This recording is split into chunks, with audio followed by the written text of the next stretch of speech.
Welcome back, everybody, to Victory Outdoors, the podcast. Today we have our very own Zac Geith with us. He did something really special that most bow hunters will only dream of.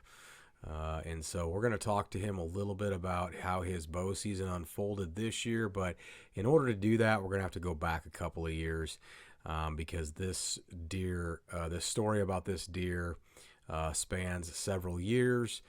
Zac had a lot of history with this deer. It's really a pretty cool story. And when you think about like chasing a specific deer, and sometimes as bow hunters we get kind of made fun of, I guess, if you will, about naming our deer or chasing specific deer year after year, and picking that out. But something that's kind of interesting that happens with that is when you're able to focus on a particular deer, and I've not been fortunate enough to really I've targeted deer like within a year, within the same season, and been able to harvest them. But I've never really had the opportunity to target the same deer multiple years in a row, at least not successfully. I've definitely targeted deer that I knew I had seen them last year, had trail cam photos of, but I never actually got the opportunity to harvest the deer, the following year, or somebody else maybe shot it or something along those lines. But there's something that to be said about kind of forming that respect, if you will, when it comes to knowing that you're hunting a mature animal, and knowing that that they are really one of the smartest critters running around the woods. So with that, Zac, why don't you kind of introduce yourself just a little bit, and maybe start telling maybe the first year's story behind the buck that you call Maximus. Absolutely, Kurt. Little bit of history with myself and a little backstory. I started with Kurt with Victory Outdoors back in 2012. We were college roommates back in 2001, 2002, and wrestled on the same wrestling team up at Upper Iowa, and become really good friends. Stayed in touch over the years, and the opportunity presented itself where Kurt decided to create Victory Outdoors and take it to the next level. And it was a great opportunity for me, and actually for a lot of my now really close friends that are involved with Victory Outdoors. So um, to see where we were to see where we are now, it's been crazy. So um, I've been truly blessed with being able to harvest and hunt some deer here in Iowa that I believe I've been told 5 different times that, hey, that's a deer of a lifetime. And it is. I'm been super blessed with hunting some big whitetails. But at the end of the day, a deer of someone's lifetime, just because of the score, doesn't to me create um, that is the best it's ever going to get. So I'm never going to say this is a deer of a lifetime, but it is the deer of my lifetime to this point. And to bring it into perspective, I shot a deer in what was it, 2019, that it was the same year Max showed up on this farm. I got permission on this farm in 2019, didn't really hunt it at all. I hung some trail cameras, and, you know, wasn't expecting much because it was 8 acres, just a small tract of overgrown pasture, CRP, cedar trees, cedar thickets, no mature trees on it at all. There was probably three or four cedar trees that were large enough that a guy could get a tree stand in. But I just hung a few trail cameras and I just kept hunting some of my other farms. Ended up the week before I killed a 160-inch deer, beautiful 10 point with one of my best friends running the camera. Um, I got a picture of Max and I thought, man, this deer is a 4.5 year old, at least a 4.5 year old. He could have been older. I don't know, but it's hard to age deer on trail cameras. I mean, you can come close, but in my eyes anyway. I had him figured at 4.5, and he was right up there with about 180 is what I had him figured, and just got one picture of him. So it wasn't like it was day after day after day. Was getting pictures of this deer. Um, so on, I believe it was like November 14th, the day after my birthday, I killed a 160-inch deer. Super happy. And this deer that now I call Maximus, he he was gone. I didn't have any more pictures of him. I had 2 pictures of him in early November. I believe it was November 1st and November 4th. And then no more pictures. I just left my trail cameras out mainly because I was lazy and didn't decide to go get them. So January rolls around and all of a sudden I get a picture of Max. He's back on this same farm 2 months later, carrying both sides, looked healthy, and it wasn't about a month. He had dropped both sides, and I was getting pictures of him just all the time. So I made it a point that I ran camera all the time in that piece. I had 2 cameras rolling, um, nonstop all the way through, even when they were shed off February, March, April. And I got to watch Max grow and turn into what I believed a 5.5-year-old deer in 2020, turn into a tank. It just sporting, probably. I had him figured, and you remember talking to me. We were both just kind of like, okay, is he 190? Is he 195? But we both kind of had this feeling that he was pushing that 200-inch mark in 2020. So, um, you know, it was crazy being able to sit there day after day, morning, noon, night, and have pictures of him with no mineral or no attractant at all on the ground. He was just living in this piece. There was water below, feed on all 4 sides. It was just a little honey hole, but he lived there. So I'd get pictures of him all the time. I had him bedded in front of the camera with several other bucks, all the way from nubbins through the velvet season and then to hardhorn in 2020. And it was a deer that I decided that animal deserves to be hunted, and hunted religiously. But I knew I had to do it the right way, because on 8 acres, if I mess it up one time, it's game over. It could be game over. He could completely abandon that 8 acres and just leave. And it was November, or Halloween, actually. Halloween, I was out with my kids doing the trick or treating, and I got an alert on my phone, and Max was in there because he threw right up until he went hardhorn. He was every day, and then he'd go hardhorn, and then it would just, his patterns like a normal buck just completely changes. And it got to the point where he would only visit that farm on the first north wind after a week of souths, 2 weeks of south winds, warm temps. He'd show up at that farm for one day on a north wind, or basically one time. I don't know if he was in there all day or not. I have no idea. But he'd only show up on that Yeah. farm. that one time, and then Yeah, he'd be so gone.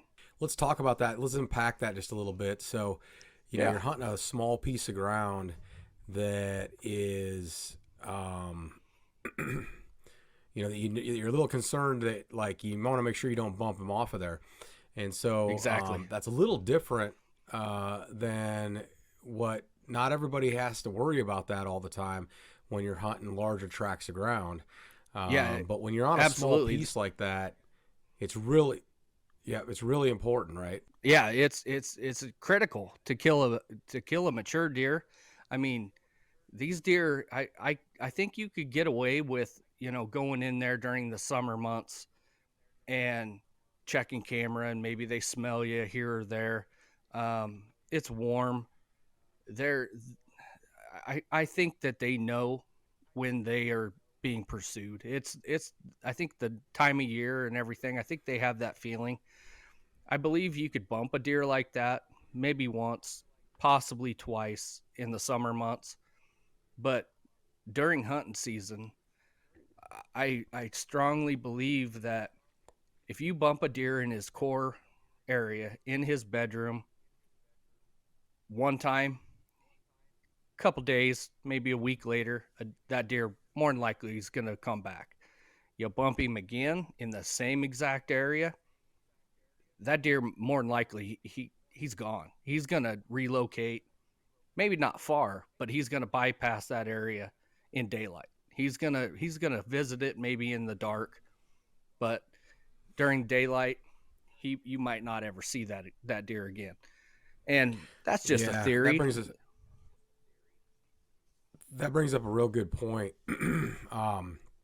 When you talk about like, well, whether or not you're actually patterning the deer or the deer is patterning you. Like a lot of times, we talk about trying to figure out the deer's pattern, but if you're not careful, they adjust their pattern around you because of your presence, on the farm, whether you're, making, leaving too much scent behind or bumping them off of their beds, all those kinds of things.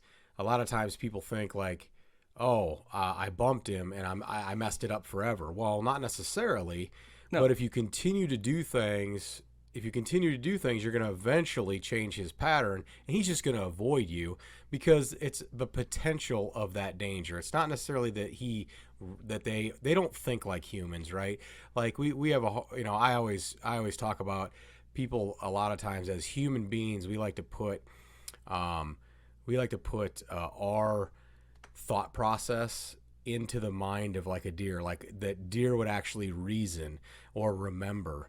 No, they react off of instinct and that kind of stuff. And if they start to get pressure, and that they're not used to, like all of a sudden something changes in their environment. It's like if you were sitting in a room full of people and somebody walked in and just stared you down the entire time, didn't say a word to you, but just stared you down the entire time, you'd probably think something was wrong with them or they had a problem with you.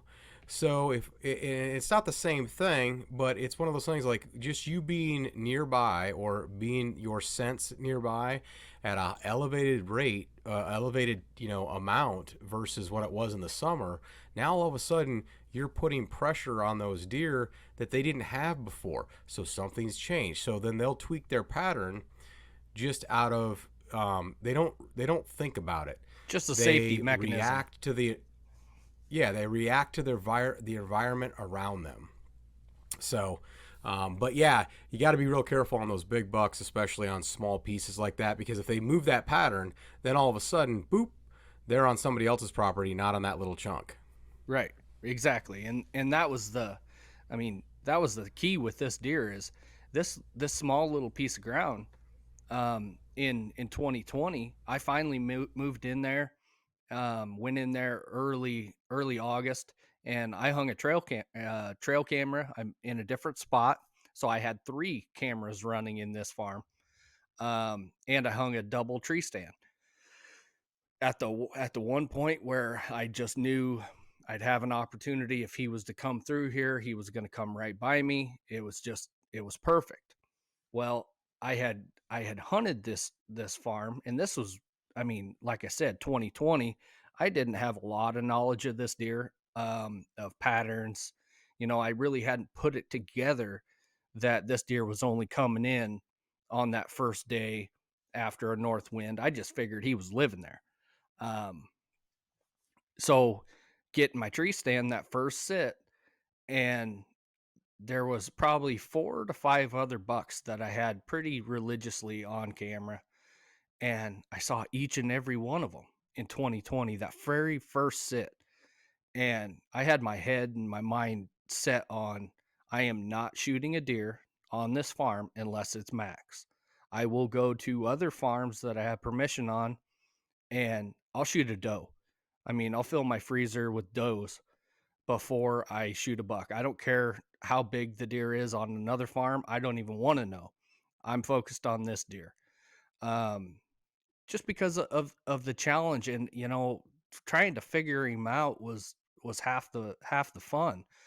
Um, but in 2020, that first sit, I'm sitting there, and I got a south wind, and the south wind's blowing my scent away from where I think he's going to come, and all these deer come down into this back bowl, and every one of them smelled me.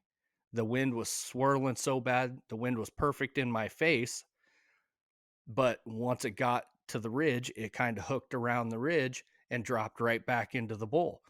Every one of these deer smelled me. So I didn't even sit till dark. As soon as that happened, I climbed down out of my tree stand and I left. I went home, pulled up some aerial photos, and pulled up hunt stand, and I got to really looking, um, at what's going on, the topography of this ground, and anything south, there's no way I could hunt it. The wind was just going to swirl so bad, and I didn't know that, until you get in there and you start hunting. So I knew I'm only going to be able to hunt this farm with a north wind, but even a north wind, the north wind's going to blow my scent, you know, right towards where I think he's living, right where he's bedding, if he's in there. So I was caught between a rock and a hard place. I didn't know what to do. I had kept it quiet that this deer even existed, to only a couple of my close trusted friends knew about this. And I had told my wife that, hey, this is the deer I'm after. Anybody asks you anything, yeah, I'm hunting, but nothing big. Just sorry to say it, but I'm like, lie through your teeth. I am not after anything big. He's only on 8 acres. So, and there's no chance of me getting permission on anything else, um, adjacent to this piece of property. So I, I took the rest of November or October, and I really started pinpointing what my options are, what I got to do, and I figured, hey, I got a northwest wind coming up. I'm gonna hunt it. I got to. It's getting close. It's I had it forecasted. It was like November 4th. Um, and northwest wind coming in. I'm like, the rut's happening. Anything can happen. Let me climb in that stand. So, and that was on November 3rd. I decided I'm going to go hunt that piece. I get up in the morning and the wind's ripping. It's crappy out. I'm like, nah, I'm just going to go to work. I'll save my time, go somewhere else. I get to work, 9 o'clock in the morning. I get an alert on my phone. I was fortunate enough to have a job where I just like eyes bugging out of my head. Holy crap, he's in there right now at 9 o'clock. I'm half an hour from my house. I could be home, showered, and in the tree stand within the hour. So ran to the boss, said, "Hey, I got to go. I'm after a deer. He just showed up." And the boss is like, "Oh, go, go, go, go. See you tomorrow." I'm like, "Maybe if I kill him, you're not going to see me because I'm not going to be feeling very good tomorrow." It was pretty awesome that he let me go. But um, so I bust home, hop in the shower. All my camos or everything are in my scent lock bags, and grab my stuff, run out there. And this farm is a mile from my house. From my front porch, I can see the tree that my tree stand is in. So it's a home deer. This is what I would call a home body. um, I get in the tree stand. It's 9:15 or 10:15. Sorry, 10:15, and I'm like, I'm gonna sit all day. I'm gonna sit the rest of the day. Maybe he'll come back through here.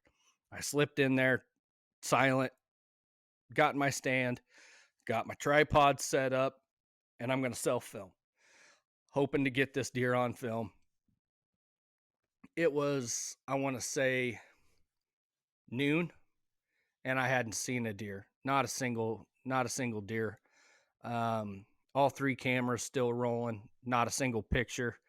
I figured, what am I doing? I'm kind of wasting my time. Everything, I must have ran out of here, or they smelled me. 2 o'clock rolls around, um, and I had decided to take some doe and estrus buck bomb and just a couple shots out of my tree stand. Just what the heck, give it a try. Um, and from straight downwind of me, this deer showed up. He come right out of the creek below me and come right up in, jumped the fence. And I got the camera rolling, and he got to 35 yards and just stopped dead in his tracks. He could smell me, but he didn't know what it was, and it wasn't strong enough for him just to turn around and bolt and gone. Um, had the bow in my hand, standing up there, had the camera rolling, and it was a face off for, it might only been 5 minutes, but it seemed like forever. I was shaking, my knees were rattling together. I had to push my knee against a tree and hook my other foot in the cable of the platform of my tree stand. Um, and he decided he was just going to circle me. He was going to circle, and where he was going, it was going to give me a 30-yard shot broadside. And I thought, here's my chance at a stud of a deer. I mean, this deer is a tank. A lot bigger in person than any camera, any picture I've ever got of him. And he turned broadside and walked right up the hill, and he had to go about 10 more feet, and he was going to give me a perfectly broadside wide open shot.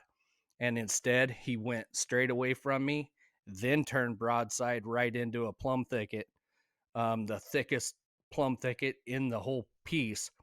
And he just slinked through that plum thicket all the way past me, and there was one hole about the size of a baseball, a softball, um, that I had seen. If he hits this hole, I'm going to shoot him right there.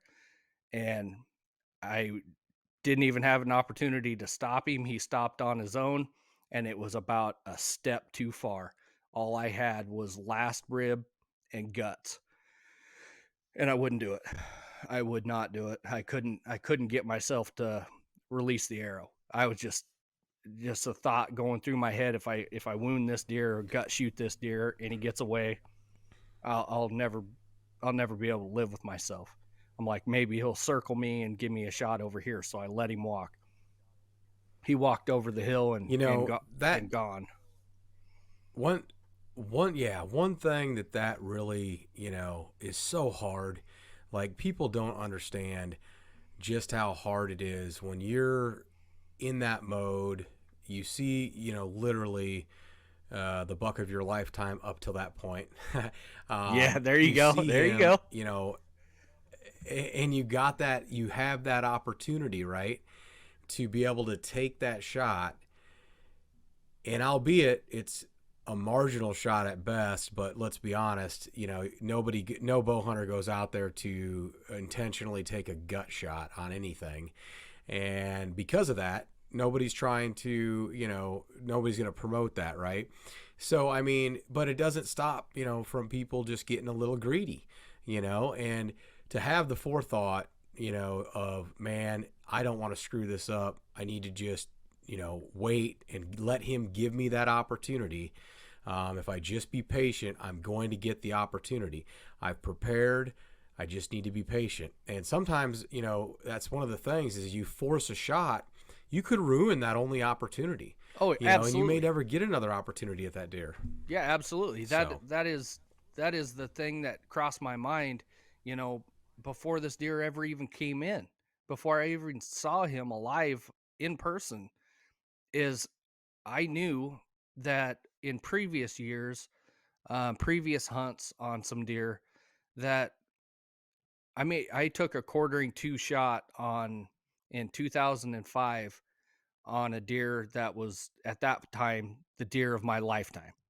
It was 182 is what he went, and he come into the decoy at 20 yards, and he was quartering to me. I took that shot, and I hit him right where I was aiming, right behind the front shoulder. But when he turned and ran away, and that arrow was hanging out his opposite back ham by its fletching, I was sick to my stomach. I knew I had just screwed up, and I took a bad shot, and I knew I should never have taken that shot, and I didn't even get down and go look for blood. I knew where I hit this deer. I knew what the shot was. I went home, and it was literally a restless night. It was I waited till 10 o'clock the next morning before I even went out there. Um, but I learned something on that experience. I found the deer in his first bed, laying there stone dead. Very, very fortunate. Um, but I learned that I don't ever want to feel like that again. I do not want to ever.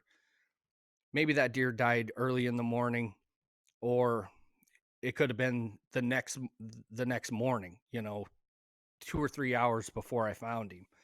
But I don't ever want to put an animal through that.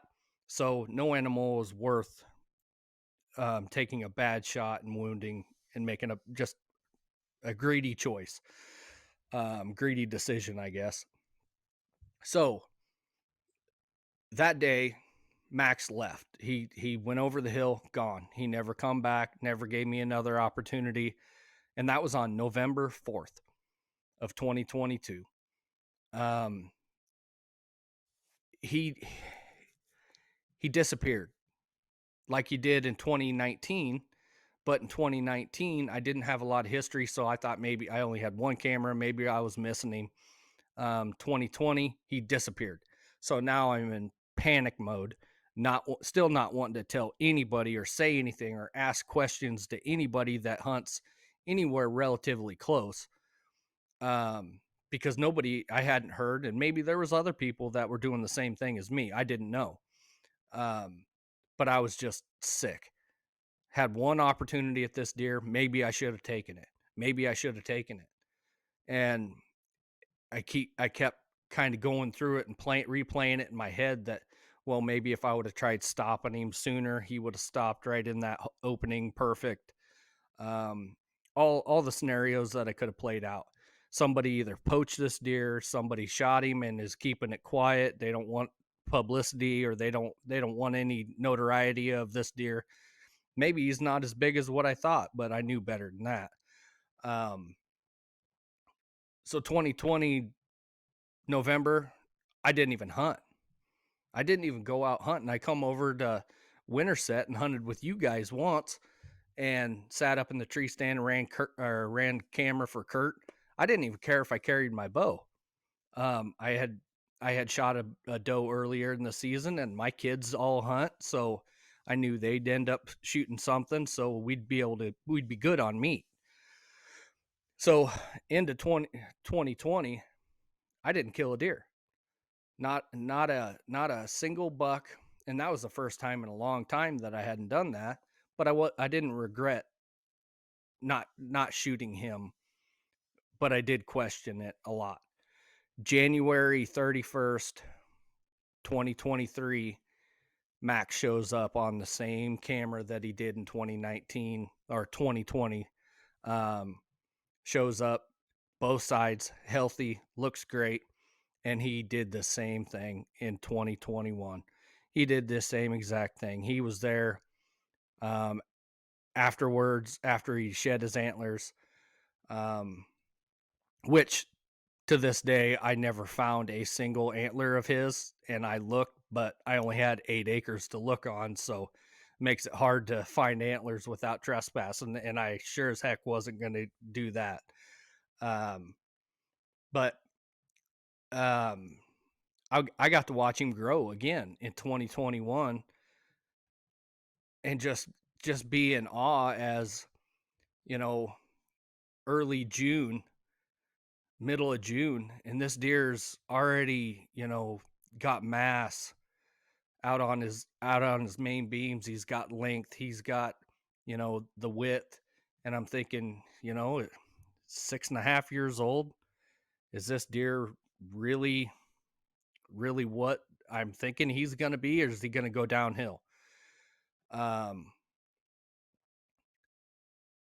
he got to it was end of July, and it was getting less and less frequent on his appearances. It was once a week, maybe a couple times a week at best. Um, but by the end of July, it was like, man, I truly think this deer is at that magical number. He's at that 200-inch mark, and maybe I'm just hoping that he is. Um, but at the end of the day, I'm still hunting that deer. I would have hunted him if he was 165 at this point. If he would have went downhill, I still would have hunted this deer because of the history. Um, but 2020 hard horn, he goes and changes his patterns again. I go in, and this year I go in and I hang, make a couple mock scrapes, and I do a couple of other things just to maybe entice him to stay there and make a little bit more frequent visits. Um, didn't work.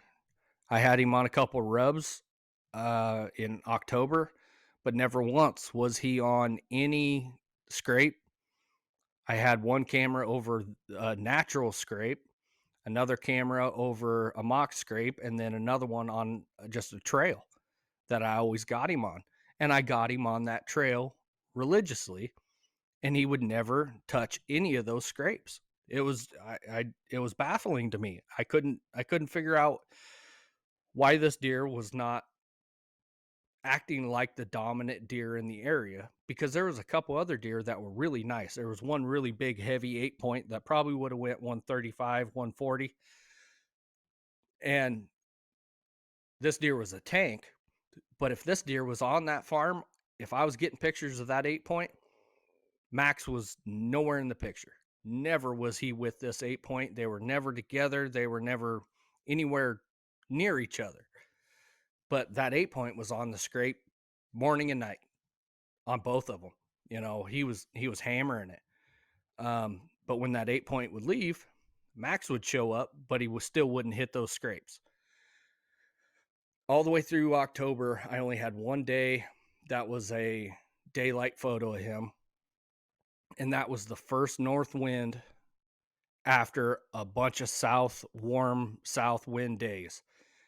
It was a 15, 20-degree temperature drop, and he was in there. He come in, had pictures of him come in, and I had pictures of him leave about 2 hours later. What he did and where he went, I have no idea, but he was only in there for a select amount of time and then gone. So November, I'm thinking, here it is. Here's my opportunity. I'm going to get after this deer. Um, wouldn't you know it, I get COVID, and I'm sicker than a dog. I'm just deathly ill. I mean, not deathly. I'm sorry to use that term, but I was sick enough that there's no way I could hunt. Um, and I thought, okay, I'll get over this real quick. I'll be able to slip in there in October, or in the beginning parts of November, and still catch the rut and still have an opportunity at him.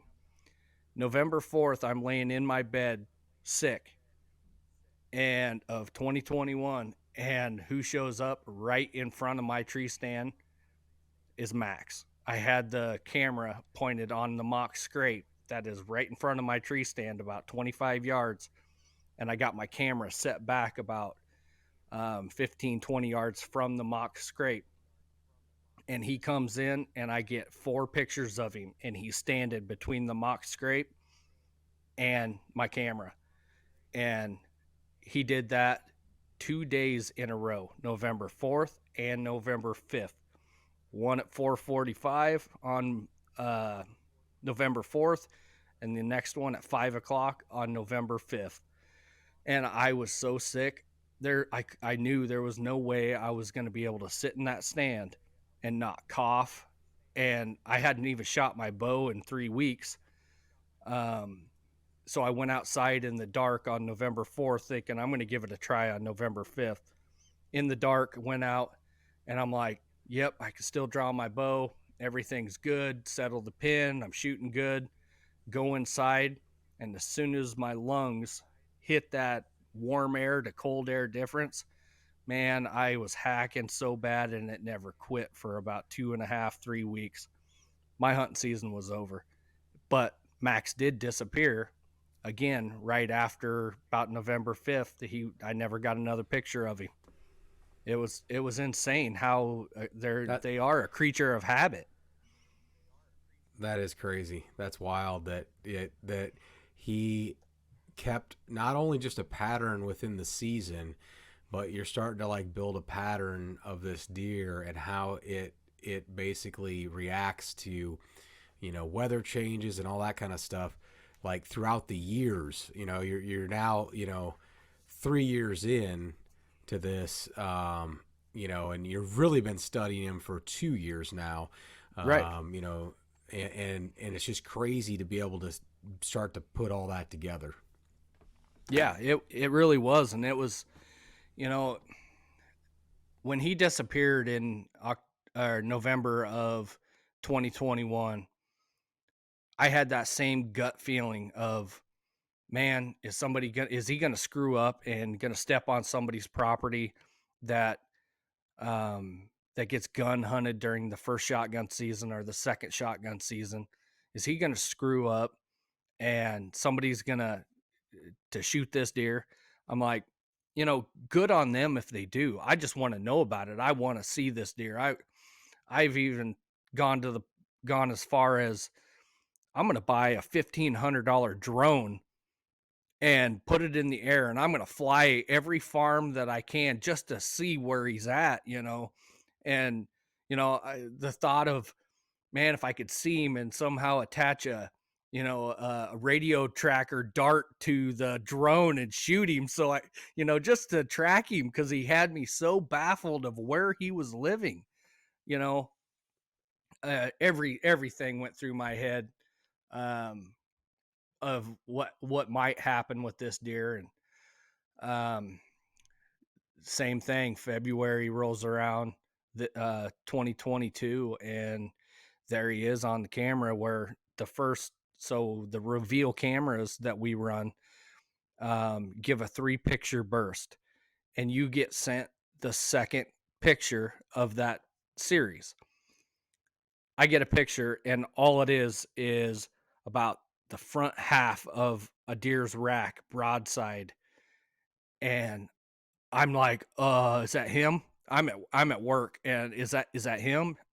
It's got to be. So then I'm scrolling through all my pictures trying to find one that compared, with a broadside at that facing the same way. And I'm like, yeah, it's got to be him. It's got to be. Um, and so I went in and the next day, and I slipped in there and I changed the cards out because I had to know. I had to know if he made it through. And sure enough, the third picture of that frame, he was looking right towards the camera, and he was healthy. Everything looked great. And I thought, game on. Here we go. I get another year.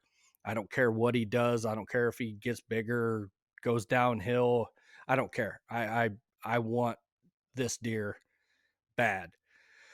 So no holds bars. I know 2022 is the year where I don't care if one of my kids during youth season, if we can get that first north wind after a bunch of souths, and we get a temperature drop, I'll let one of my kids shoot this deer with a 350 Legend, and I want to put my hands on this deer bad. It was it was unfortunate that the 2022 season for youth season, it was warm. It wasn't ideal conditions for hunting. So we never even stepped foot in there during the youth season. And the original tree stand placement on this farm was the only tree that I knew I could get a tree stand in back in 2019. Through all my just exterior entrances, trying to find the best way to access the cameras and everything, there was two cedar trees right on the property line. A good friend of mine owns the property adjacent to this 8 acres, and all this is a wide open cornfield. There's not a tree on it. But he had taken his bulldozer previous years and pushed these two big cedar trees. They were big around as a 5-gallon bucket at the base. He had pushed them off of the fence row and bent them over at a 45-degree angle onto this grown up 8-acre pasture. Um, and I had stood there and looked at these trees on numerous occasions, and I thought, you know what, this is the spot, because on a north wind, nothing is going to come from north of me. Nothing. They're not going to come north of me, but I know I can't hunt it on a south wind anyway, so give me that north wind, and I know nothing's going to win me, and here's going to be my opportunity. This is where it's either going to happen or it's not. So I went in there and I took everything that I could, 15 different ratchet straps. I cut limbs down before I went in there just so I didn't have to touch anything that I didn't have to. And I ratchet strap, upright poles to other limbs just to make a steady base. And I hung these tree stands, and I had my littlest brother with me, who's not so little. So he's a big boy, and he I had him testing them out to make sure it was Younger. safe. Yeah, oh yeah, younger big brother. Younger brother. There's nothing. There's nothing little about him. He's still my baby brother. So, Yeah, he's a but I big had brother, him. but he's as big as I am. So Yeah, absolutely. Um, I had him out there with me, and he was helping me. And I mean, there was a couple times he's like, "You're nuts. There's no way you're putting tree stands in that tree." I'm like, "Well, there is a way. There's got to be a way, because I got to make it happen. This is it. I don't have any other option." And he was in agreement, and we did everything we could.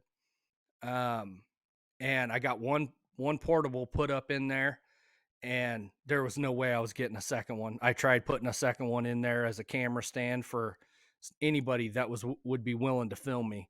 Um, and there was no way. It just wouldn't happen. So I knew I had one quality tree stand in that tree.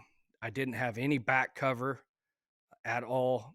So me and Quinn took those tree branches that I had previously cut, and we stuffed them down in ratchet straps and made like a back canopy behind me. And this is all in, July. It's early, it's hot, we're dying. I figured, if we're gonna stink it up, we'll stink it up all in one day. I don't want to come back. So we got it done, and ended up over the next month, Max pretty religiously was coming in there still in velvet, and he'd lost some width. His inside spread wasn't quite as wide as what he was in 2021, but I had a few pictures of him that I thought, what he lost, he's gained in other places. I mean, he gained in length, um, obviously gained in some mass. His brow tines got 2 or 3 inches longer. Um, I don't know. He's still right where I think he is still a 200-inch deer, and I'm He was hoping a he is. monster. Yeah. The trail cam Yeah, he was a pictures, the yeah, trail there's cam one pictures trail he cam had. picture in particular. The one bedded Yeah, right there's in front one of in my tree. particular. No, no, no, no. The one that stands out to the most to me is where he's on the edge of the cornfield, Yeah. and you can just look at that picture and you just know that that deer is exceptional. Yep. You're exactly right. I got that picture saved on my phone, and you don't know how bad I wanted to send that to, you know, everybody, every one of my hunting buddies, and just say, hey, check this out. I didn't even want to call anybody and say, hey, you willing to film me this Friday? I mean, and give them the full rundown of what's going on. It was more like, hey, if you're interested in filming me, I got a pretty good one that I'm after. And they're like, yeah, I'm after a pretty good one myself. He's probably 165, 170. And I'm just scratching my head going, do I drop the 200? Do I even say that? And because you No, never the answer know is what. no. The Yeah, answer is definitely no. it's like you don't advertise that even to some buddies that maybe have a few beers one night and say, oh man, Zach's hunting a 200-inch deer, and then everybody just kind of, hey, I think I know where he hunts. I've seen his truck. Mm-hmm. you know so uh yeah, so it was September of 2022, and it was a rainy crappy day. um Max had been on this farm a few times earlier in the week, and I thought, you know, I really would like to kill this deer on film, and there's no way it's going to happen out of that cedar tree because I can't even get a camera arm to attach to this tree because it's at a 45-degree angle and there's nothing level. It's not even close to being level. Um I'm like, I have a 20-foot ladder stand that if I got to, I can break down and wherever it fits, and then put wedges down in it, down on the side, just to get it up there, and I'll sit in that because it's going to be a little janky. It's going to be a little cobbled together if I can get it in this tree. Um, so I made a few phone calls. Hey, anybody willing to give me a hand packing this tree stand? And it was a buddy ladder stand, so it was big, and nobody was available, and I knew that crappy rainy day is going to wash the scent away a little bit. So I packed in this tree stand probably, half a mile by myself, made 3 trips, and the whole time going, I still don't know if it's going to work. I might be packing it all out later. Um, but I ended up getting it up in this tree and got it secure where I could move from one side to the next, and there was no creaking, no popping. um, and I thought, I'm good. I'm good. I'm ready to go. I'm not going to step foot in here again until the day I'm going to kill this deer. Yeah, I Um, remember. I remember you. I remember you calling me after that. Like literally, you might have still been like yeah, I was maybe coming. I was just walked walking out out. at. Yeah, I was walking Yeah, out of the tree, yeah, out of the field.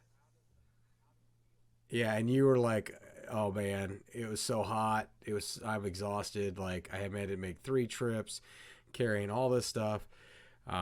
And I believe were you running? You did you carry your camera equipment too? I did. I Yeah, did. yeah, I had some video of me trying to set up and move. I did adjust a few trail cameras and everything that day, and yeah. I tried to document the story a little bit as as best as I could by myself, and I didn't sugarcoat it. I was after one deer. This is what I'm Yeah. doing. This is why I'm doing it, and I'm looking for one. I'm looking for him. I'm looking to get him killed this year.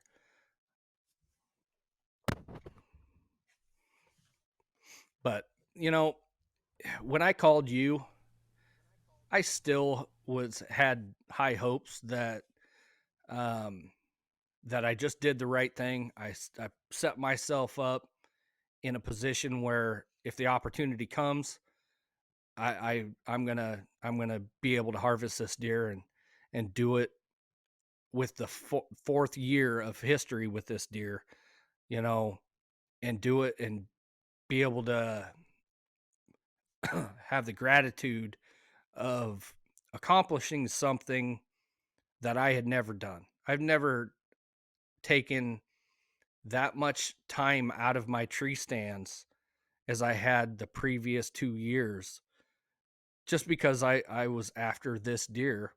And maybe it was selfish or greedy. That's what it is. I don't even know what you want to call it, but I didn't hunt. If I wasn't hunting with my kids and I wasn't hunting Max, I didn't hunt on those November or late October days that, you know, were cooler temperatures with a south wind or a west wind when everybody's up before daylight and they're in their tree stand. I'm snuggled up in bed and I'm good with that. I mean, I was good with that because I knew I couldn't have killed him if I would have been in there. I would have boogered it up, and so I just stayed in bed, slept in, drank coffee, watched out the window with the binoculars, hoping to catch a movement. Um, but it was it was a Friday night football game.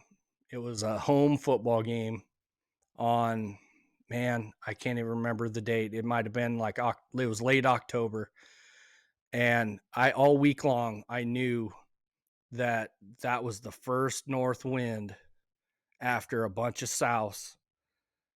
And I'm like, man, I have a feeling this deer's going to show up. He's going to show up in daylight right in front of my tree stand.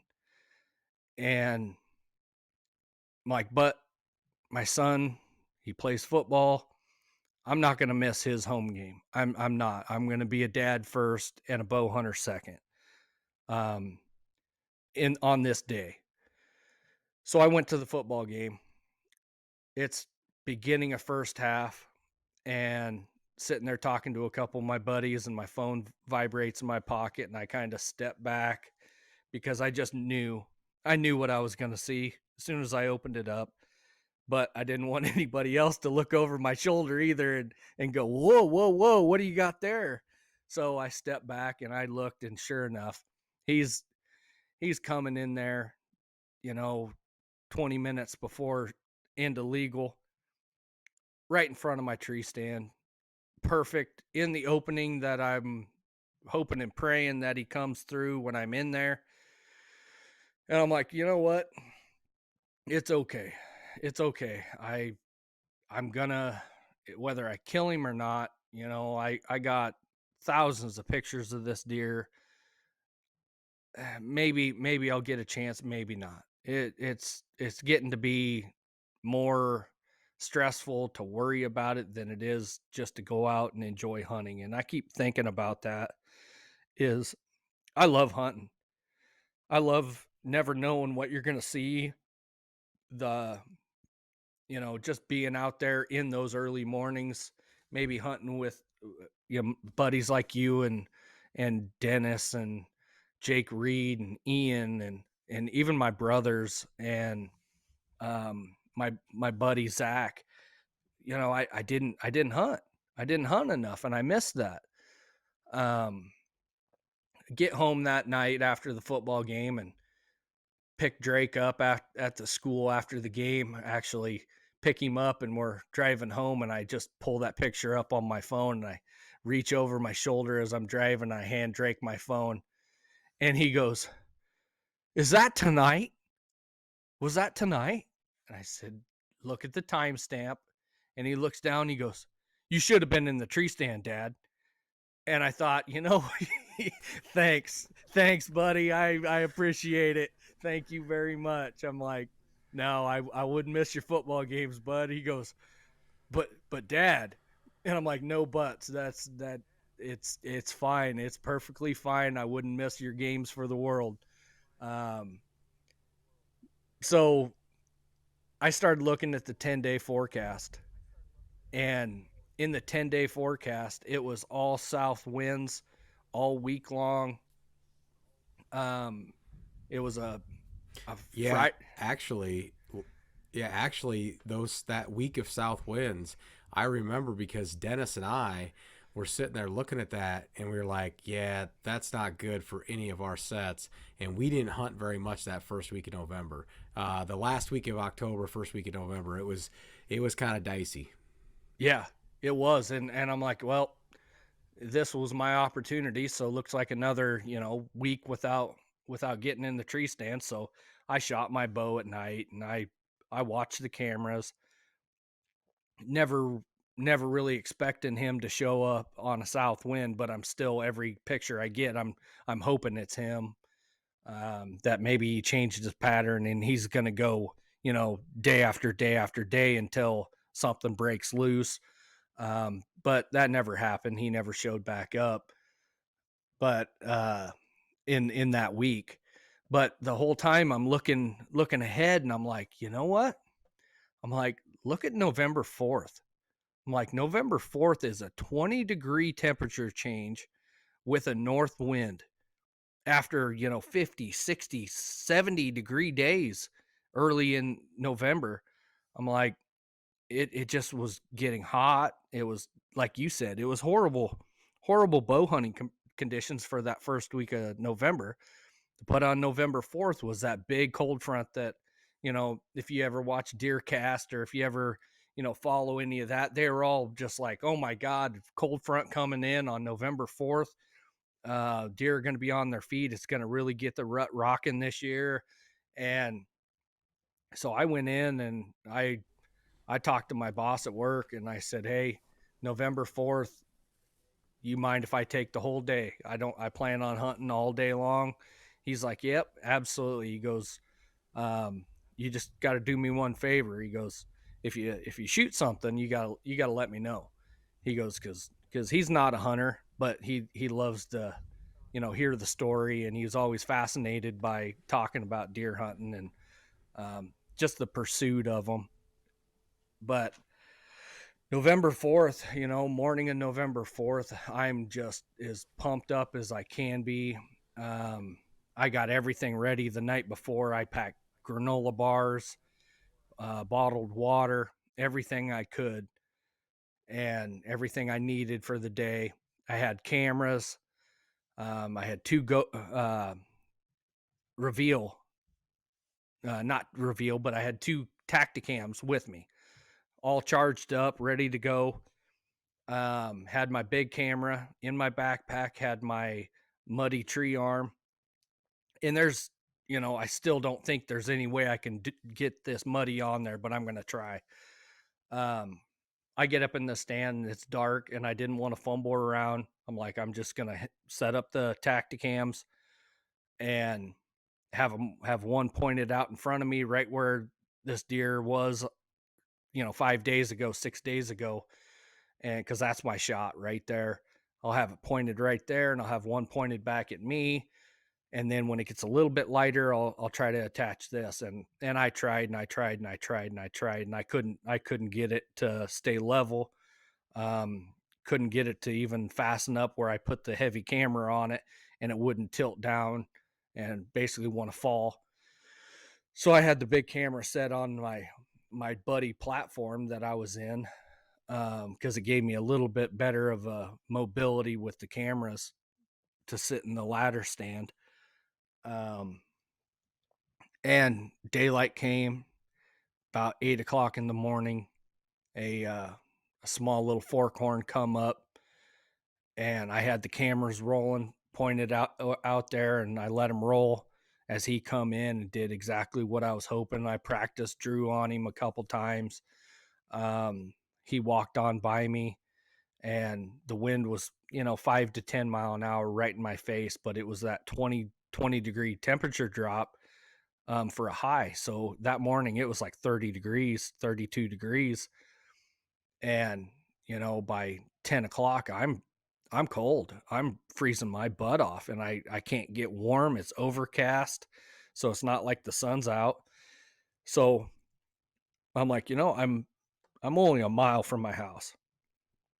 I can slip out of here, slip behind this terrace, and be out of here and gone, warm up, get a bite to eat, and be back in here. And I can slip into this tree stand without anything hearing me because the ground was wet. I can get in here. So that's what I did. I went home, got out of the tree stand about 11 o'clock, went home, and kind of defeated, to be honest with you, because I figured it'd happen with that cold like that. I figured it'd happen, first thing in the morning, and he'd come in. And so I'm at home. I hop in the shower to thaw out a little bit and scrub down with the scent soap, and um, didn't even feel like eating. Didn't even feel like eating anything because I'm the whole time I'm thinking, you know, I got a buddy of mine called me, wants me to hunt with him. My mom and both my brothers and my dad, they're all hunting another farm that I actually hunted for years and years. And they're all going over to this other farm and they've been begging me to hunt with them. Um, and I wouldn't even tell them why, but I just was like, no, I can't today. I'm gonna hunt this other farm. Sorry. And my mom, she loves the deer hunt. Um, but she loves to deer hunt as a family, like we used to back when I was right out of college, and I come home and we'd all get together and we'd all get in separate tree stands on the same farm, and we text back and forth. What are you seeing? Um, so it was just kind of a family hunt deal, but I had to tell her no, sorry, mom, and she was not very happy with me because she had made chicken and noodles and she was pregame, you know, at her house before we went to the tree stand. And I said, well, I'll talk to you after the hunt and see how you guys do. If I don't shoot anything tonight, I'll hunt with you tomorrow. Um, but I'm You you sitting. know, you know, you know that you're a serious hunting family when you got to pregame the afternoon hunt with a meal. Yeah. Yep. Get a good, she made, and one of mom's specialties was homemade chicken and noodles with homemade noodles and crock pot chicken, some of the best stuff in the world. But it was it was hard to turn down, and I was starting to feel guilty about what I was doing. I didn't even tell my mom about this deer. I wouldn't even talk to her about this deer. I wouldn't have that conversation. I didn't want anybody that could possibly, you know, have an impact of on this deer, whether it's through conversation or just a slip of the tongue. Um, so about 1 o'clock, I'm like, I told mom I wasn't gonna hunt with her. I'm gonna go get in the stand because I was thinking about not even going back in there. I thought, I screwed up. This deer came in 5, 6 days ago, and now he's going to be gone till December or January, February again if he doesn't get killed. I'm like, but it's 1 o'clock. I'm going to get back in the tree stand. I got nothing to lose. Give it one more shot. The wind's right. Um, got in the stand. I was in there by 1:30, sitting there, nothing. And I'm not a deer moving, nothing. The weather's perfect, overcast. Um, Wind still blowing northeast, um, right in my face, perfect. And I just keep. I had to kind of be a self motivator, where man, you don't need to see 50 deer, you don't need to see 10 deer, you don't need to see 2 deer, you need to see one deer, and it needs to be him. You need to see one deer. Um, and it got me through. It got me through the hours of sitting there in doubt, and um, the feeling of I'm always one step behind this deer. He knows when I'm in here. I don't know how, but he knows when I'm here because he's never here other than that one time in 2020. have I had an opportunity at this deer or even seen him alive other than pictures? And I'm thinking I'm just one step behind him, but maybe it'll happen, no deer here. There's not another big buck in here, so maybe he'll show up. 4:45. Like I said, I'm sitting there just demoralized, just thinking about, okay, what's my next step? Where am I going to go? What am I going to do? Am I going to move my cameras?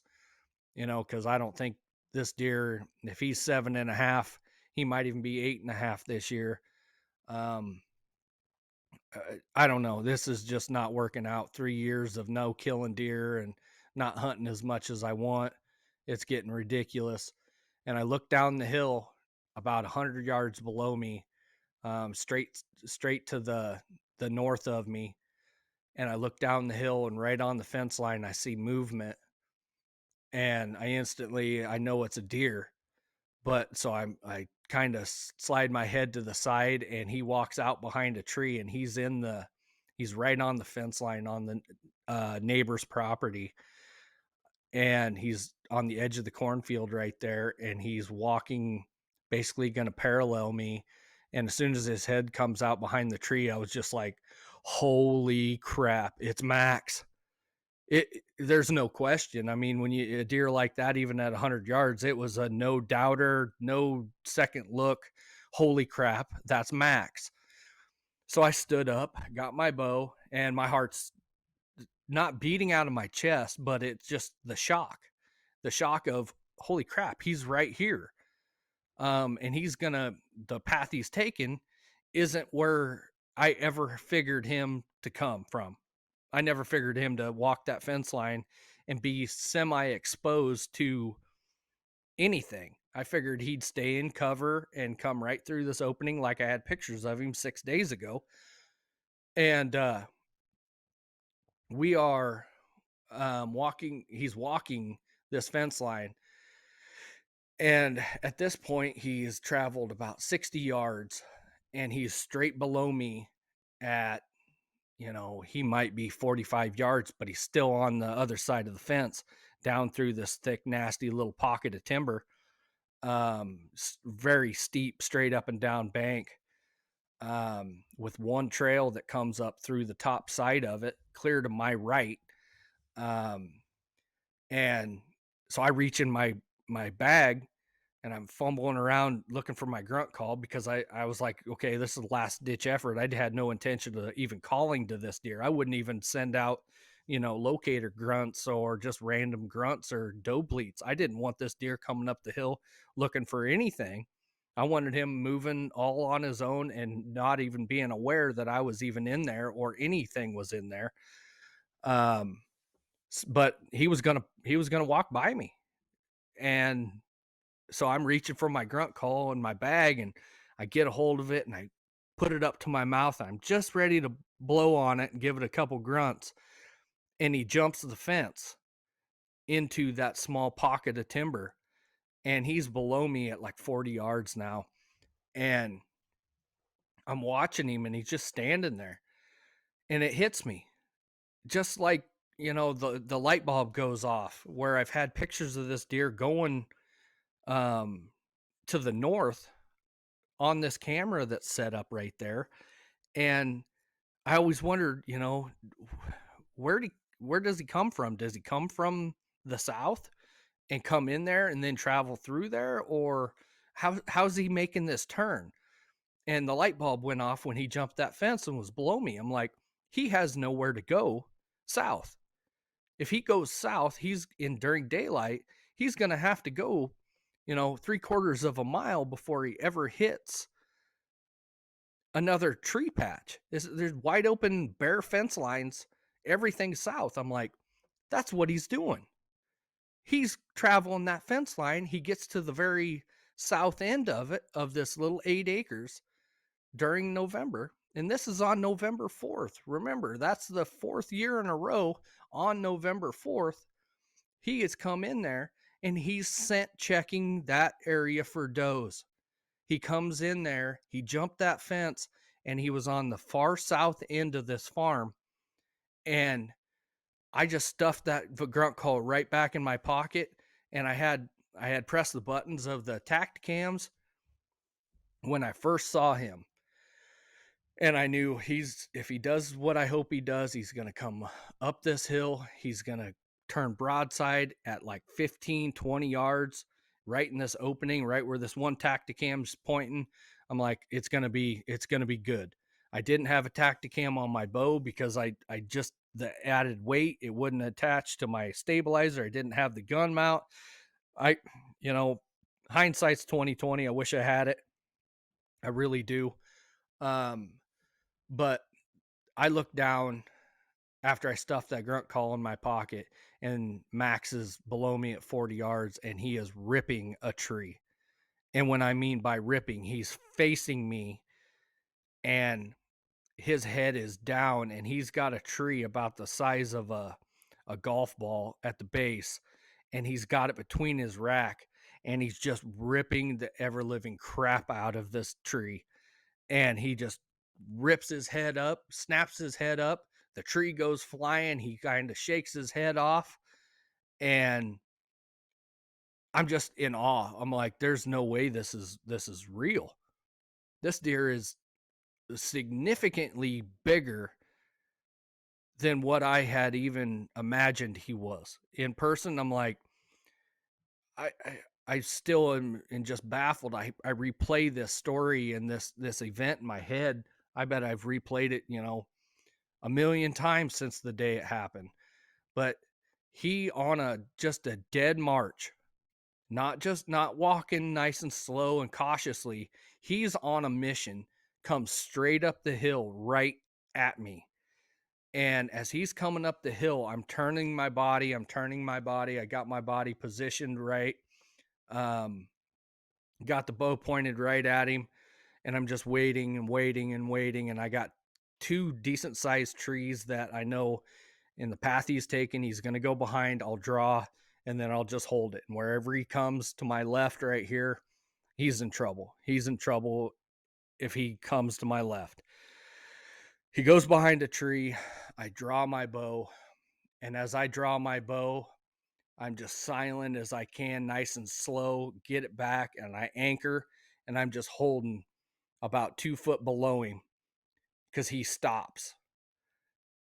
As his head comes out behind that tree, he stops, and he's at 12 yards, and he looks right up and looks right underneath my tree. I mean, looking underneath my feet, and turns his head and looks to the left, looks to the right, and he's like, just looking around, not in a defensive position or a alert position. He's just looking, observing. He's almost to the top of the hill. I think he's just going to proceed with caution to the top of the hill, and instead of going on the path, staying on that path that come out at 15 yards where he's going to be broadside, he's going to go out in the field south of me. And I have no shooting lanes to my right. I got it all blocked off with cedars and everything else. And he's going to go out into the field south of me because I'm right on the fence line. I'm about 4 foot off of the fence. And I'm like, this is my chance. I look ahead of him, and here's the crazy thing is November 4th, 2020. This deer is in the thick stuff. I could have shot him. I could have take a marginal shot at this deer with a hole about the size of a softball. 2022, this deer's at 12 yards, 10 yards, and he's going to go through some brush, and I got a hole the size of a softball 5 foot ahead of him. 5 foot ahead of him on the path that he's on, and I'm hoping, well, I'm going to put my pin right in that hole. And as soon as his front shoulder touches that hole, I just did the softest, like an elk mew, just mew, real soft. I didn't want to grunt at him. I didn't want to make a loud noise. I just mewed at him. and he stopped perfect. Soon as he stopped, I released that arrow, and when I released that arrow, it hit the top side, right behind his shoulder, but high up in his back, but at that angle, it drove right down through him. And I was nervous instantly. I was very, very nervous with the shot as soon as I let it go, because that hole was, it wasn't positioned. It's not like I could move that shooting lane, that little hole that I had, down about 6 inches. I didn't have a choice in that position right there. But I knew no matter if I got that arrow clean through there, this he's smoked. He's dead. And that arrow just buried clear to the fletchings. And when I leaned out around the tree, because he busted out into the wide open field to my south, I leaned out around and I had another window that I could see. And every bound that he took, my fletchings were blaze orange, and it had a red luminoc, and it was a red mist spraying above him with every bound. And I mean a red shower. It was the craziest thing I'd ever seen. And he ran about 60 yards and then took a hard left down the hill out of sight. And as I'm standing there in my stand, and I can hear him busting through brush and some of the nastiest, um, grown up, I don't even know what you want to call it, tumbleweeds. And um, then I hear him running out in a cornfield. And I'm like, oh my God, he's out in the cornfield. I'm like, oh no. And it's just louder and all get out. And I'm still standing there with my bow in my hand. And I'm listening. And this all took place after the shot, probably about 20 seconds, 30 seconds. And it just sounded like a bulldozer just pushed over a tree out in that cornfield, and just rustling real loud, and then dead silent. Everything went silent. The timber went silent. There wasn't a noise to be heard anywhere. And I don't know if my ears were plugged with adrenaline. I don't know. But at that moment, it hit me that I had done something that I only dreamt about for my entire life. Is People always said, "Oh, that's a deer of a lifetime. That's a deer of a lifetime. That's a deer of a lifetime." In my head, I knew the day would come where I would kill a 200-inch deer. I knew it would happen. I knew it would. But I didn't think it would be today. I didn't think it would happen today. I hoped it would, but I had my doubts. And I knew he was dead in that cornfield. And as soon as that emotion hit me, I went into the worst case of buck fever, the shakes, whatever you want to call it. I never had it. As he was coming up that hill, I was cool, calm, collected. My body, I wasn't shaking. My mind was right. I knew what I had to do. And it's hard to explain, but I didn't get buck fever until that deer crashed in that cornfield and everything went dead silent, because I knew he had hundreds and hundreds and hundreds of yards to go in that cornfield the way he was going before he got to any cover. And I would have been able to continue to hear him until he went way over the hill, and that was, 500 yards from me. But I was shaking so bad. I had a hard time hanging up my bow. I was reaching for my phone because my son at the time, he was out of school and he had busted home after football practice. They had short practice. Um, Actually, no, they were done for the year. So he busted home and got his camos on and got in the tree stand right behind our house, because he was after a couple deer himself.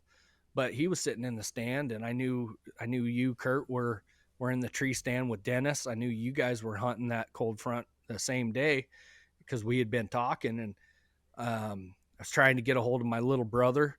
I couldn't even get my phone to open. I have face recognition, and I kept swiping and kept swiping, trying to get it open. And I was just fundamentally just flawed. My brain was on wipe mode, like exit, reboot, didn't know what the heck to do. And it was the worst case of adrenaline and shakes I've ever had in my entire life. And that means something when coming from a guy that was with Kurt on a bear hunt in New Jersey where I shoot a 523-pound black bear at 10 yards off the ground. And Kurt's got a 22 pistol. You know, what's a 22 pistol going to do? Or even a 38 or a 9 mil. He's going to shoot me in the knee and he's going to get away, you know. It was an adrenaline packed hunt. But this didn't even compare to that. Not even close. It was so bad I didn't even want I had to sit down and hold on. I knew better than getting out of the tree stand. So I was able to make a few phone calls, and I remember when Go ahead, bud. Yeah, when I remember when you called, and my phone started going off, and I looked and I was like, uh-oh. Like, I knew something big had happened because I knew where you were hunting that day because we talked the night before, and I knew you were going to hunt most of the day. I think I might have even talked to you middle of the day when you took your break. I'm not 100% sure, but yes, we did. I knew where you were hunting. I knew the deer. Yep, I knew the deer you were after, and then you called, and I knew it was still light out, and I was like, uh-oh, and I remember answering the phone, and your voice was the shakiest I've ever heard it. And you've called me a couple of times after you've killed some pretty big deer. I mean, you killed 186-inch deer one time that you called me right afterwards. I don't think I never talked to you right after you killed that 191. So, I mean, you know, when Zac says he's killed a couple of deer of a lifetime, I mean, yeah, he's killed a couple of, you know, people's deer of a lifetime. But, you know, this one, there was definitely a different tone in your voice. You were definitely rattled. But you knew, you said, you know, I think I was like, hello? And you're like, I did it. Max is dead. I killed him. And I wish I would have been that calm when I said like, that. Yeah, no, I know. I said it really calmly, but like it was super clear. I knew what you said, but there was so much trembling going on in your voice. I was like, "Oh yeah, like he's definitely as big as we thought." Because I knew just by that, like you would know whether or not it was the biggest deer of your life up until that point, just by seeing him. And you know, I couldn't wait to get my hands on him. You know, and it was like, okay, how are we going to do this? We got to get pictures. We got to do all this stuff. Like, we got to make sure that we, you know, document this right.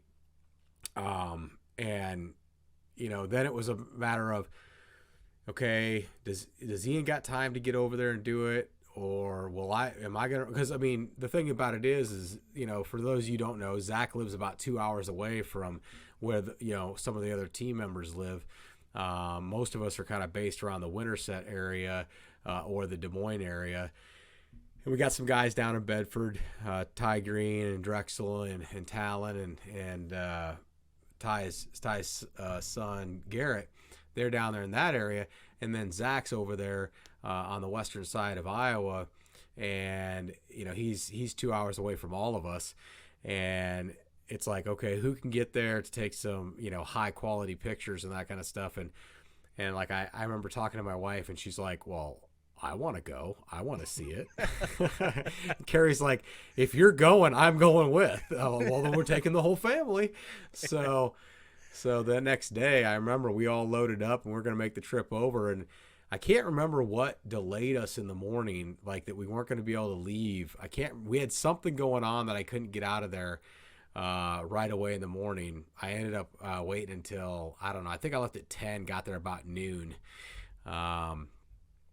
And the main thing I remember, I mean, you had an amazing time. We got some cool Snapchats and stuff like that.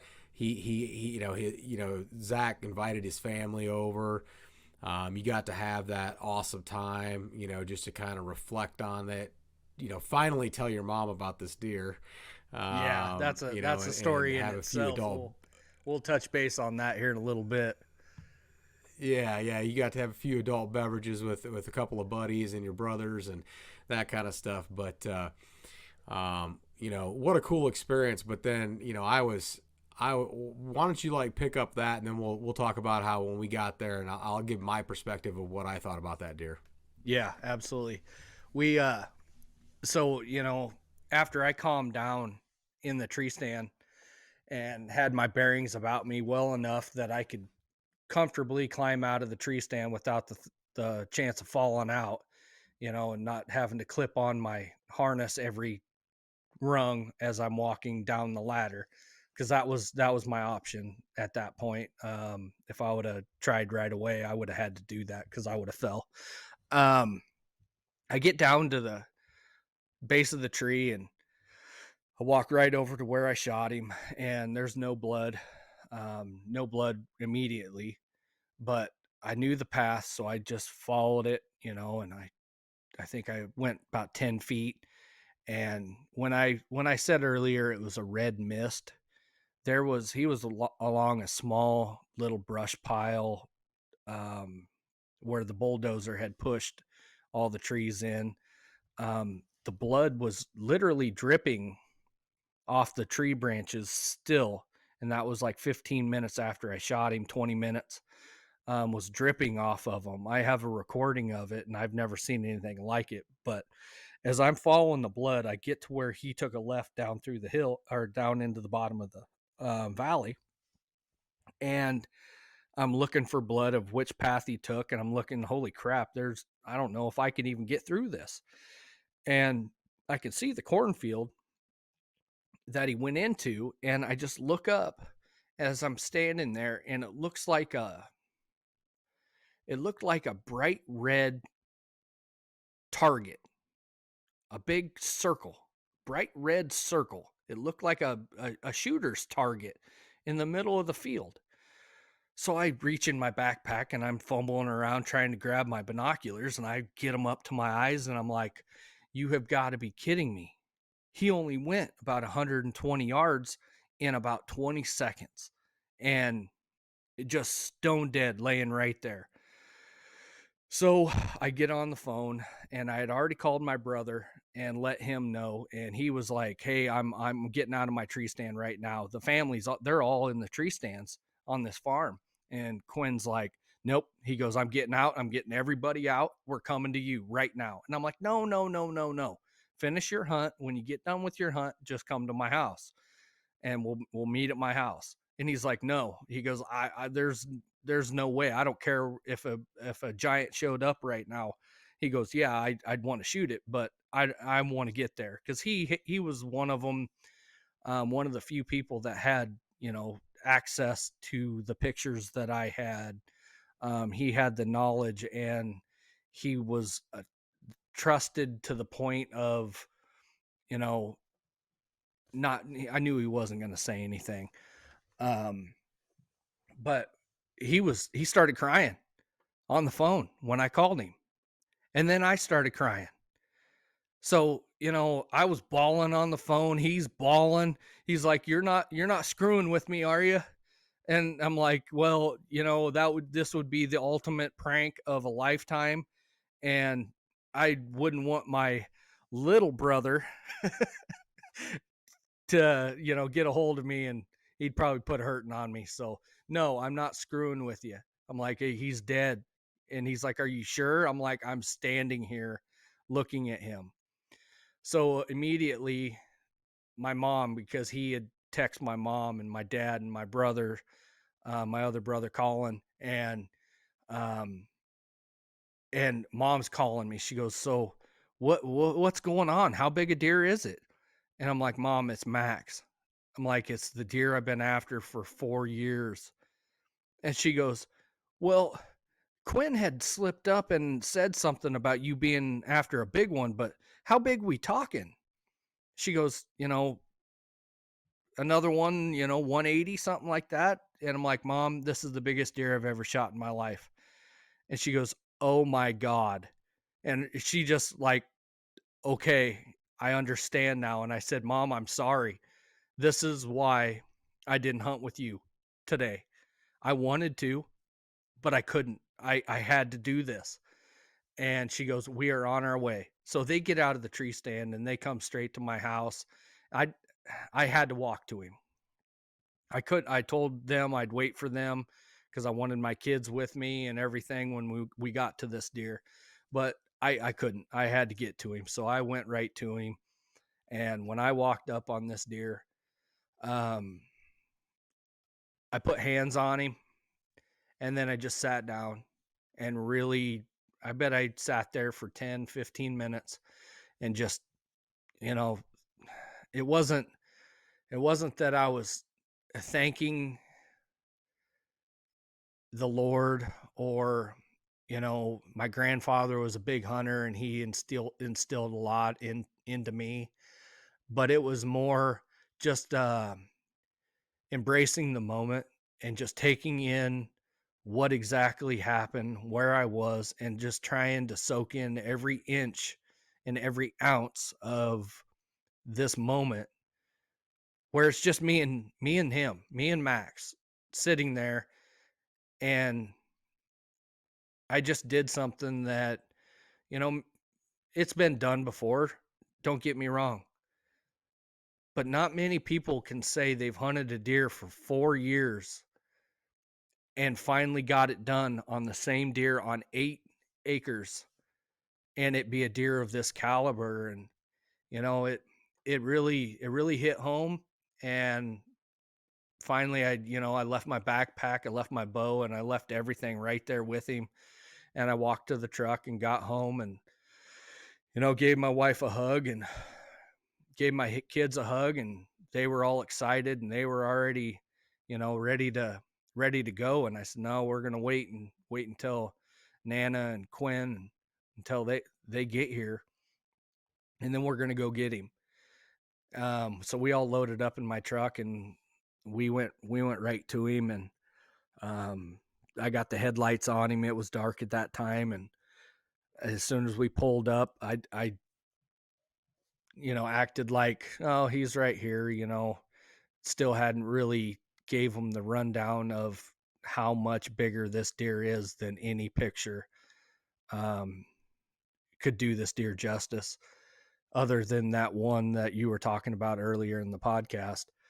Um, they opened the doors and they bailed out, and it's still like a tearjerker. It still puts a lump in my throat when I think about it. But Quinn jumped out of the truck and ran up there, and it didn't even put hands on him yet. And Quinn starts crying again, and then I'm crying, and it's like the whole family's crying, and my kids are all looking at us like, are you guys nuts? Are you guys freaking nuts? It's a deer. My daughter killed a 168, her first deer ever. And Drake's killed a couple really nice deer, but he's they've seen deer on TV. They've seen the deer in my house, and it's just another deer. They didn't have that emotional attachment of what actually just happened, and what we're standing here looking at. And that was a moment that I'll cherish for a lifetime. But we getting back to the house, and I had called Kurt on our way home from getting him out of there. And um Kurt's like, "Oh, get him staged up, put him in a staging position so he sets up real well so we can get some really good pictures tomorrow in the daylight." So I had him in the back of my truck, and I had sticks and everything propped up and tire irons, everything I could to get him propped up real nice. And then the people started showing up. buddies bringing 12 packs and 18 packs, and one brought a 30 pack. And it was like, oh my God, this is going to be a late night, but it's going to be fun, you know? And we all sat out there and looked at this deer and talked about, they heard me tell the story probably 30 times, you know, but they all kept asking me, hey, what happened? Tell me the story again. They all wanted to hear it. Um, and they were just, you know, the pictures that I took real quick with the cell phone. I mean, they're good pictures and all, but everybody that walked in to see this deer in the back of my truck was like, "Oh my God, when I saw the picture, when you sent me the picture, we knew it was big. But until you see this deer in person, you don't even realize how big this deer is until you see it firsthand." And it was it was pretty emotional. And my mom, you know, she gave me a big hug that night when we got back to the house, and she goes, "You know what?" She goes, "I fully understand, and I would have avoided hunting with you, and I would have done the same exact thing if I was in your shoes." So that made me feel a heck of a lot better, and I'm hoping it made her feel a lot better as well. Yeah, you talk about the deer like being so much bigger in person, and it's weird because usually you think about taking photos and that kind of stuff, and I mean, everybody's kind of, you know, you've seen social media pictures and that kind of stuff, and people talk about like, oh yeah, I see what they did there. They took, the photo from a low position, and it's kind of like the high school girls with their selfies and stuff like that. It's all about the angles, right? Yeah. And so you end up taking these photos, and you know I got the pictures, and I'm like, yep, that's definitely Max, and he's a monster. And I knew he was a big deer.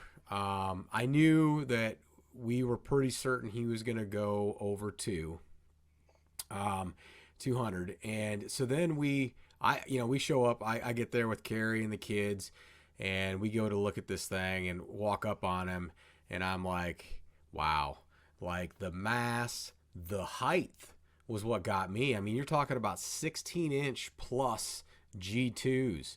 And the thing about it, what doesn't make any, you just can't see that in a photo. You can't register the fact that it looks like a giant G2. Yep, looks big, but is it 12 inches? Is it Right. 14 inches? No, it's 16 plus inch, almost 16 and a half inch G2s. And you just can't figure that out from just looking at a picture. You really have to see it. Whether, and it was funny because I'm sitting there with the DSLR. I'm like trying to remember everything that Ian's ever taught me about taking, outstanding pictures and that kind of stuff, as far as how to set the DSLR up and everything. And so I'm getting the pictures and all that kind of stuff. And I get home and they're great pictures. Like I was like, hey, I'm pretty, for me, not being, I don't have the skill set that Ian does or even Talon does when it comes to running a DSLR. And some of the other guys even probably run one better than me. But I was pretty happy. I was like, hey, those are still some pretty good pictures. I was pretty happy with the photos that I took. But still, I'm sitting there going, gosh, the pictures still don't do this deer justice. Like, No, he they is don't. such an incredible animal. Yeah, he's just so big. And what's really cool, so for those of you who haven't figured it out, if you're watching on YouTube, you can see the video, and Zac has over his shoulder, that's Max. And even then, even as I'm looking at him now, it doesn't do him justice in this video. But I will say this. If any of you, this weekend is the Deer Classic. And so we've got the Iowa Deer Classic coming up. We're going to have our booth. We're going to be in booth 331. So come to the 300 aisle, and you could see Max for himself. You will see him on display in our booth. He is an incredible animal. and you could see them for yourself. If you're sitting there looking at that screen right now, and I'll pop up some of the pictures actually on the video. So for those of you that are hearing this on Spotify or iHeart or something like that, if you want to see a picture, either go to our social media at Victory Outdoors, either YouTube or Facebook or Instagram. You could find photos of this deer, but I'll go ahead and put them in this video.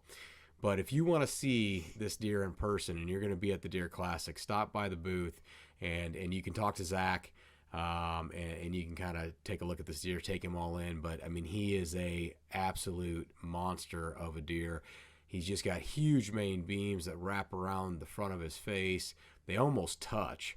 And then he's just the mass that this deer carries is incredible all the way out. He's got massive G2s. He is just a specimen of an Iowa whitetail. And we're going to be proud to have him in the booth. And we're excited for the Deer Classic. We're going to have a couple of big deer in the booth. Jake Reed's got a 170-inch plus deer he killed.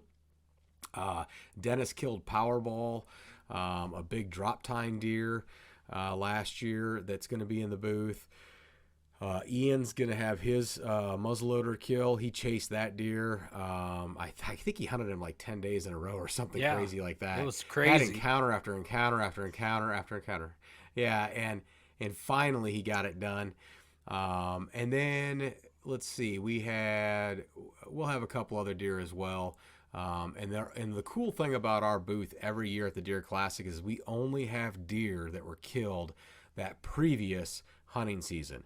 So we don't bring back, the same deer year after year. It's just what we killed the last year. So we work really close with our taxidermist, and we call in some favors to get stuff done on time so we can have it a little earlier so that we know we'll have those shoulder mounts back. This, you'll be able to see a lot of exceptional deer, but by far this one will probably steal the show.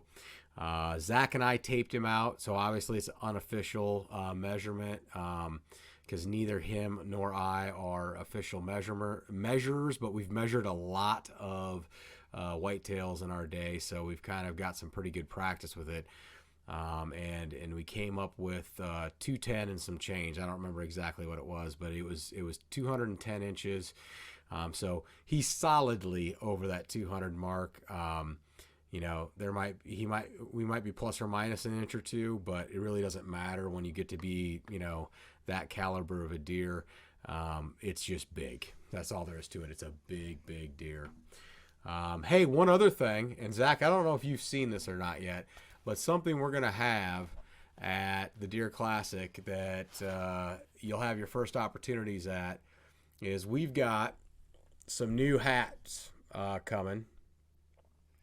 So they're a leather patch hat. It's a die cut, so it's a little different than some of the other leather patches that you see out there. So they actually die cut this around our logo, and then it's affixed to the hat. And we've got two different styles. We've got just the deer part of the logo kind of offset. And again, guys, if you're listening to this and not watching it on YouTube, just come to the booth at the Iowa Deer Classic for your first opportunity. Now, eventually we'll put these on the website, but before they go on the website, they're going to be only available at the Deer Classic. I have very limited quantities, but don't worry, I'll order a bunch more after the show. And then also the hat that I have on, I've got a few of those left as well that'll be for sale. Nice. At our booth. So we'll have some t-shirts. We'll have some hats. We'll have Jag turkey calls of all kinds, which Zac's the master at running those. He sold the crap out of them last year. So we almost sold out last year on our Jag turkey calls because you can't get a better sounding $50 call, period. So we'll have a bunch of those for sale. We'll have t-shirts. We'll have a bunch of stuff. And you can come talk to Zac and learn even more about Max. But, man, we're almost coming in almost at that 2-hour mark. So definitely an amazing story, Zac. And I just want to thank you for everything you've done for Victory Outdoors and that you will do in the future. I can't wait for, now that Drake's getting a little older and stuff like that, and you and him are going to start hunting together maybe a little bit more. I mean, you've kind of left that ball in his court, and Yep. I'm excited to see you guys continue to kind of, hunt together and kind of share that with all of our viewers. So, hey, man, I appreciate it. Thanks for sharing your story with us, man. It's an amazing story. It was my pleasure, I should say. I had a lot of fun, and I hope everybody can come out and take a look and see Max in person. And and it's something I didn't tell on the story, and I'll make this real sweet. Give a little teaser to the YouTube people out there. I was fortunate enough to get a hold of a landowner that picked up an incredible antler about 2 weeks ago. I got a hold of this landowner 2 weeks ago, and last year he picked up this incredible antler laying in his pasture about a mile and a half away from where I ended up killing Max. And the landowner was courteous enough to, you know, give me this antler. And I thank this guy from the bottom of my heart that it means the world to me, because it's one thing to add to the story. But here here is the shed antler from 2021 of Maximus the Great, and this will also be with Max at the Iowa Deer Show. And me holding this up right here does not even do this justice, because I'm holding this right even with my face. So hope to see you guys there. Such an unbelievable deer. Yeah, such an unbelievable deer. Thanks, Zach. Hey, everybody, we hope to see you at the Deer Classic. Come up, learn a little bit more about what we do at Victory Outdoors and chat with all the guys. The whole team will be there. Thanks for listening. Thanks for sticking with us. Be safe out there, and God bless.